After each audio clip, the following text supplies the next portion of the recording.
All right. My name is Lieutenant John Collins. This is also Lieutenant Terry Robinson with the Los Santos Police Department. We'll be conducting your interview tonight. Would you please state your name? Allie Clark. Okay, Miss Allie Clark. We do have some basic interview questions that we do proceed Hey, with get your order each if and I every need any of that. interview. Um, nothing hard, just to kind of get a good judge of character with you and how you would respond with certain scenarios. Can Okay. you kind of tell me about yourself and any Get you kind the of food past order. experiences you've had with And LAO? then come over here. I would recommend Okay, so I look have into that been coffee. Hold part on. of. Stop yelling or I'll shoot you in the face. My bad. Sorry. Anyway, They were go yelling. ahead. I'm sorry. It's good. I have been LEO for about 5 years now. I have been part of state police, sheriff's department, and LSPD. LSPD, I've been part of the longest. Before I left my last city and moved here, I was a commander of LSPD. I am I've ran air. I have actually commanded traffic and been part of IA. I was the head of IA over there. I do have a lot of experience. Writing reports is no problem to me. Current radio talk is absolutely no problem. I was actually also did some dispatching too. Okay, all right. Um, so what do you think would be your biggest weakness as a law enforcement officer?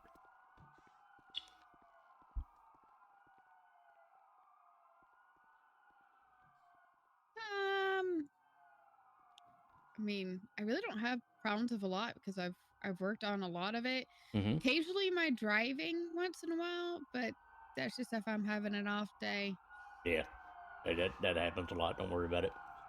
Um, we keep the state busy with putting light posts and traffic signs up and all that. It's not a big deal. They're so slow at it though. Yeah, they are. They suck. Huh. Well, they've got to put up so many of them. Yep. That's true. Um. So, as you're applying for LSPD, tell us about what you could bring to help the department. What would you be able to offer us?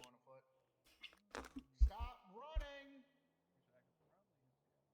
I will deploy taser. Sorry, I'm listening to them. Yeah, somebody's on megaphone right It's now. fine. Yes. Sorry. Stop running. I'm a really good cop. I listen well. I do what I'm told. I have no problems with that. I am a really good driver. I'm pretty good at that. I'm also really good actually on foot chases.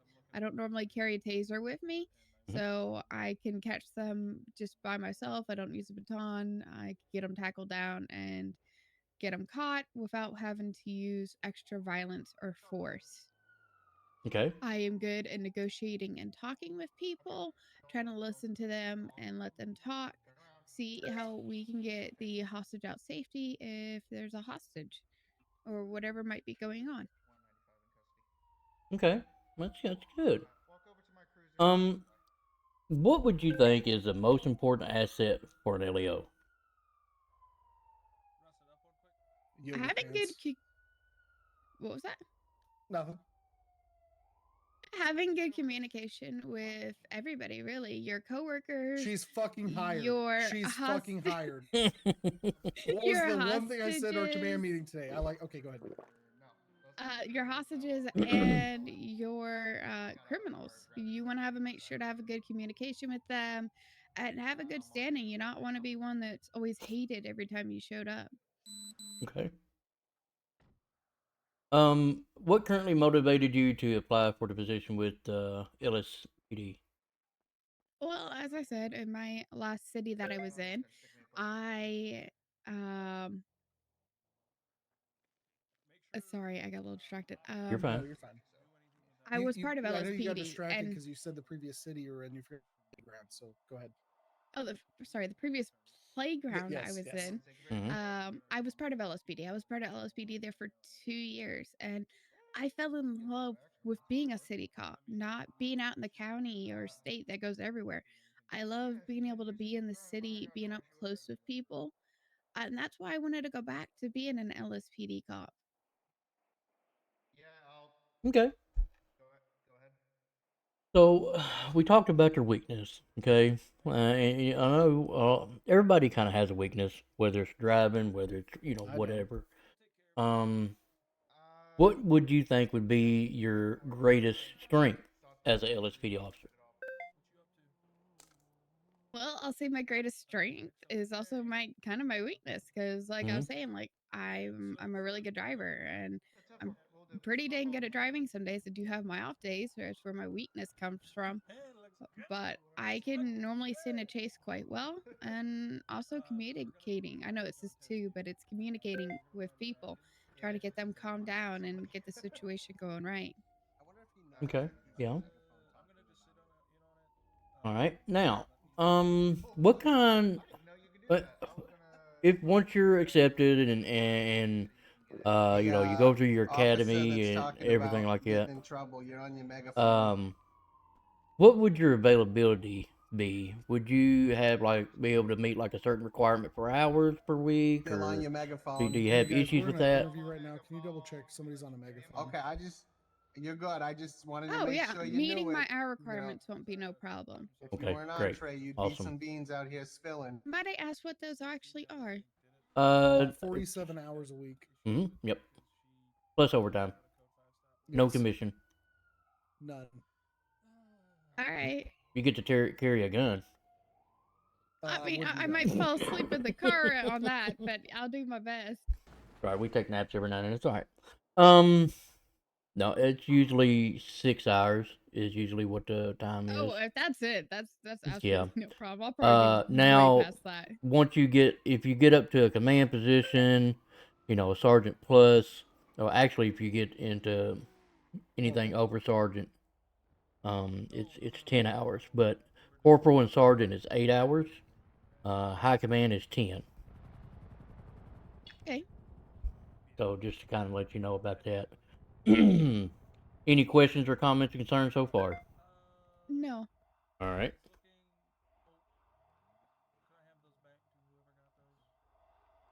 Now I'm going to run you through a couple of scenario questions. You answer them to the best of your ability and how you would respond with that. Okay. Let's say Yeah. scenario one. Okay, you're on shift and running stationary radar along Sonora Freeway. You see a fast-moving vehicle coming towards your cruiser, and the radar clocks the car at 90 miles an hour. You initiate the motor vehicle stop and notice that the car looks familiar. As you approach the driver at the door, you realize it is your grandmother. She seems upset but relieved to know that it is you. How do you respond to the situation? Oh Lord. Okay, I've never had this one. Yep, yep. Um. Oh. Well, she's speeding a lot, so I would talk to her to see what's going on. Is she having some kind of emergency? Is there emergency in the family currently right now? Why is she speeding? She having a medical emergency? I would find out what's going on, why the reason she's speeding. If she does not have a good reason for that, I'm sorry, she's my grandmother. I love her very much, but she will at least be getting a ticket if not getting her car towed. If it is a family emergency, medical emergency, she will get a talking to about being a family emergency and not giving me a call to get her taken there. If it's a medical emergency, she will also get a talking to because she should have called medical and not tried to drive herself somewhere.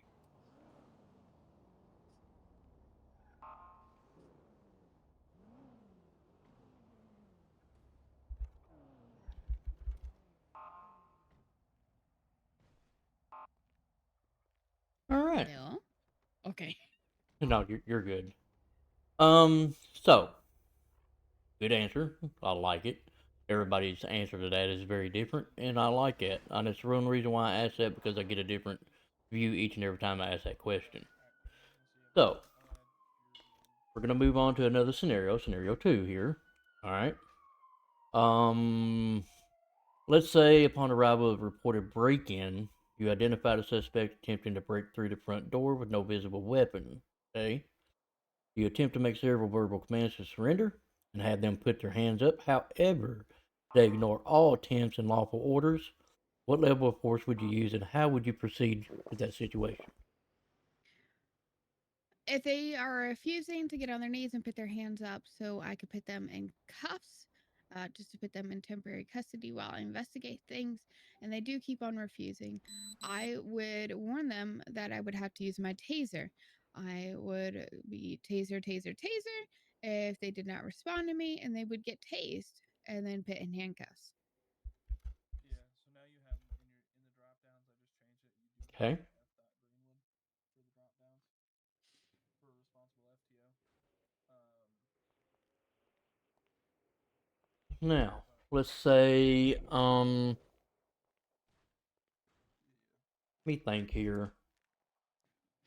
Oh, here's a different one. Let's say that you're riding with the assistant chief of LSPD, okay?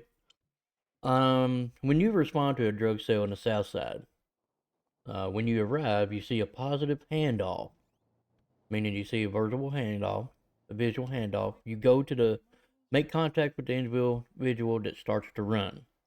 The assistant chief yells at you to shoot, but you do not see any visible weapons in their hand of the fleeing individual. How do you respond, and what would you do?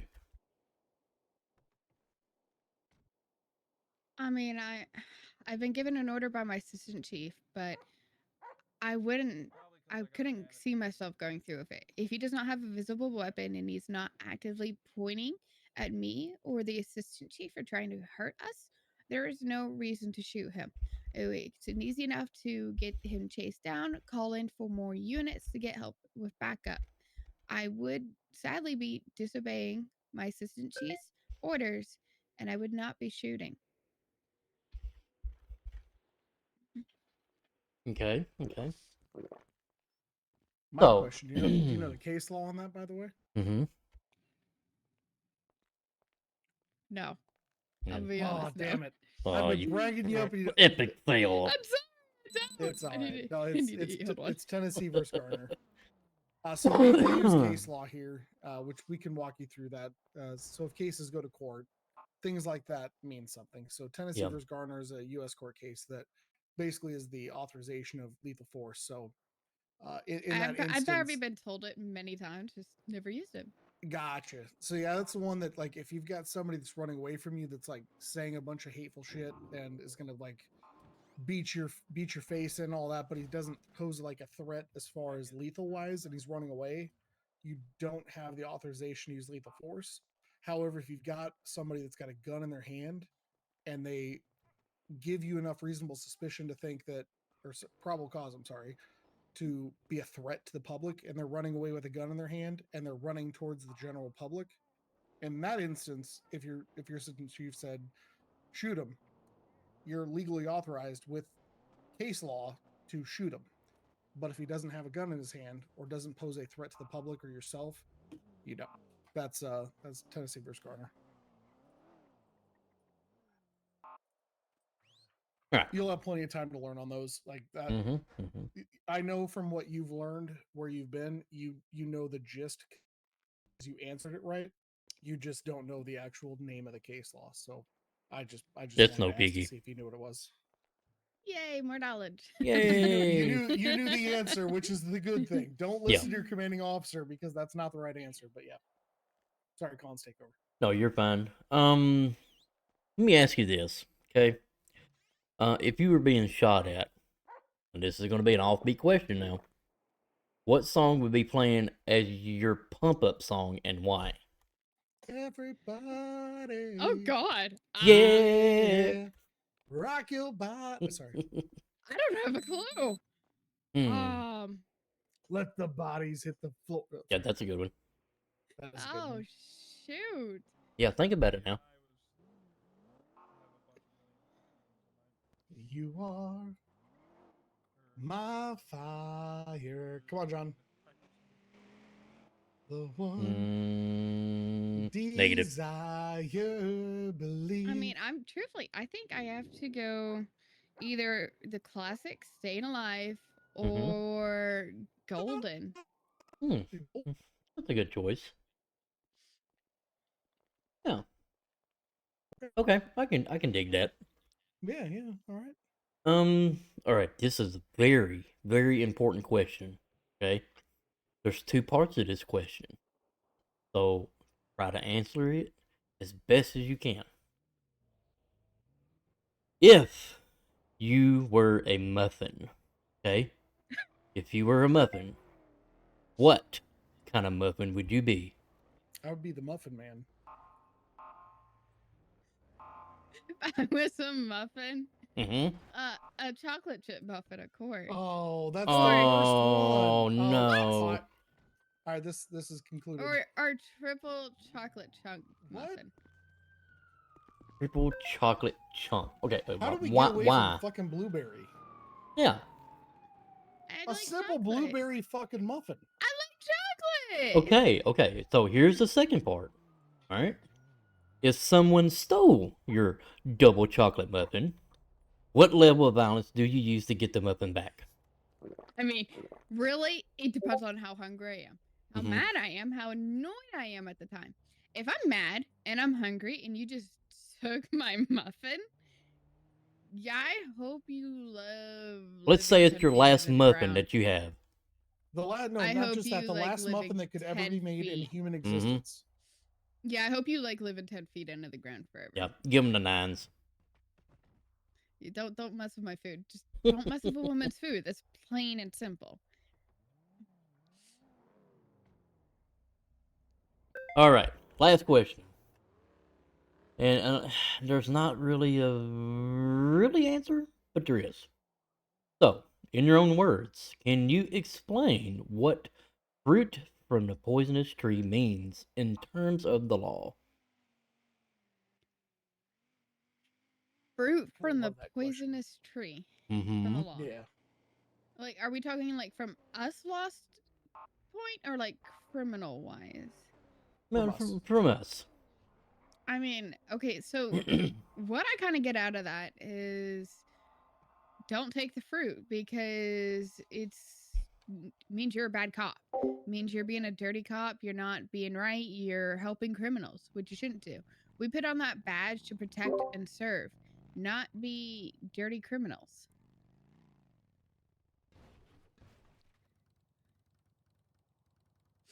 Mm, Okay. Yeah. I really didn't know how else to take that No, one. no, no. You're good. No, it's a trick question that it's trying to get your answer, and that's a good answer. Because without like really thinking about it, yeah, fruit from the poisonous tree. It kind of for me when I first heard it, my thought is like you get information illegally that you can't use in court, right? Is the way I look at it. Oh, that is a And good way to look at it. yeah, that's the Mhm. way I've taken it, and using that against them because at the end of the day, as cops, we have to proceed through all of our checklists. As you know, you've done it before. That if we have to go to court, we have to make sure that evidence was logged properly, evidence was seized properly, we had probable cause, reasonable suspicion to obtain that evidence. The whole chain of custody of evidence has to follow a whole thing.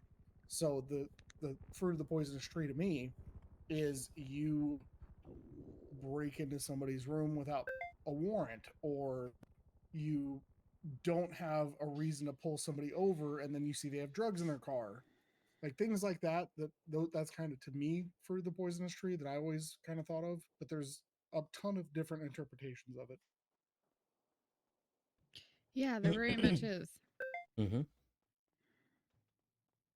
Okay, so I got one last question, and then we'll see. Don't ask for her phone number. This is not the time. Okay, to the next question. Okay, all right. How would you approach a scene where you were directed by a supervisor to make an arrest that you believe to be unlawful, and what steps would you take, if any? So I would go up and I would detain the subject. I would let them know that at the time they're just currently being detained, and I'm going to go talk to my supervisor and see what's going on. I would go up, talk to my supervisor, find out why he wants this person to be arrested, what exactly happened. Um, and after finding out his info, I would go over and I would talk to the subject, get his side of the story, see what's going on. Once having both their sides of the story, if there was a camera around, I would watch the camera, see what I could get from that to find out whose side of the story is true. And if it's going more towards the subject side and instead of the supervisor, I would have to call somebody above both of our ranks and be like, "Hey, he or she wants me to arrest this subject. I do not believe it is lawfully right. Here is what happened from each of their stories. Here is the camera footage showing what actually happened." And the supervisor is wanting him to be unlawfully arrested. And then I would let the higher up take it from there. Okay. Awesome. I do have one last question when you're Go done. ahead. That's all my questions. No, this is Allie. I'm gonna give you a second here. I've got a tough one here. I want Okay. to know how you're gonna answer this, and I want a full, like, you got your eyes going, right? I want a full detailed, like, how you would handle this situation, right? Okay. So you have a long day on shift, right? You got friends texting you, "Hey, when you get off duty, hey, let's hang out, let's go chill." So you're like, "Yeah, as soon as I'm off duty, we'll do that." So you go meet up with your friends after you get off duty. You clock out. You keep your pistol with you because as an off duty cop, you might get identified. You like to have it on you for self protection, all that good stuff, just in case. But your friends take you to a club. And you go out and you start drinking. You're dancing. You're having fun. While you're out there drinking, you've had several drinks. A masked gunman comes in and is asking everybody to hit the ground. How do you respond? Well, for one, you should not be carrying any of your PD issued weapons on you while you were off duty. If you want to carry a weapon, it must be your own personal weapon. And with that, when that armed gunman comes in and tells everybody to get down, I will be doing so. I am off duty. That is the responsibility for an on duty officer. One thing I would be doing is that I would be working on trying to get 911 called or to alert an on duty officer of what is going on and get them over there. Yeah. Yes, sir.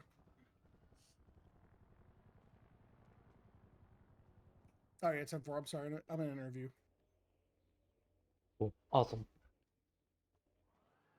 All right, 10-4. All right. Any Find out questions, every comments, or fucking tack. concerns? I went on the most random tack. Any questions you want to ask us? No.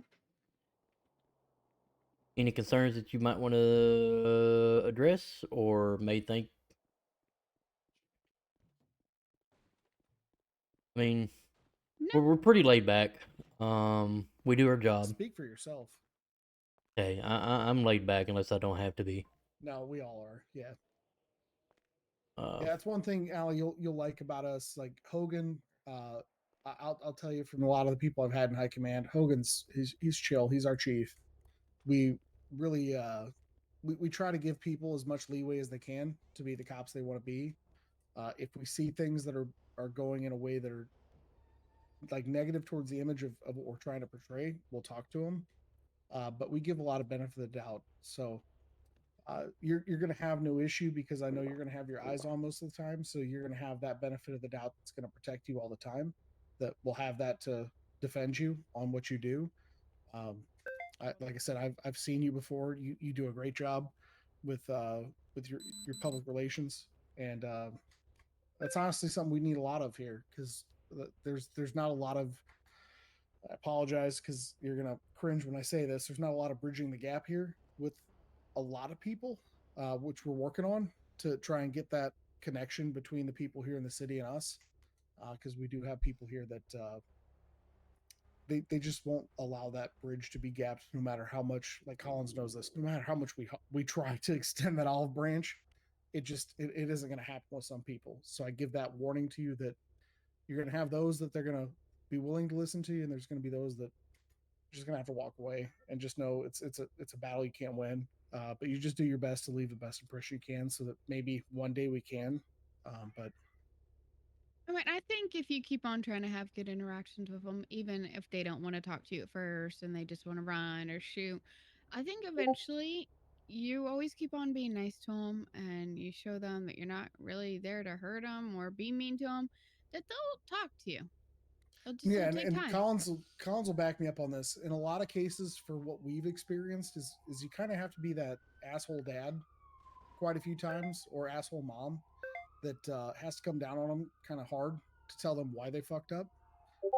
That they eventually realize that we're not trying to be like assholes to them. We're trying to just show them like, hey, this is why you're getting the response you're getting, and it eventually does bridge the gap in some ways. But yeah, you're not wrong. Like you gotta kill them with kindness. Like Yeah. that's the way we gotta go. And the best part, there's no tickle pickles. 100%. Mm-hmm. And it doesn't cost a nickel either. Yep, we're pickle free here. Pickle I free. mean, if you know me, I'm the scary mother around here, so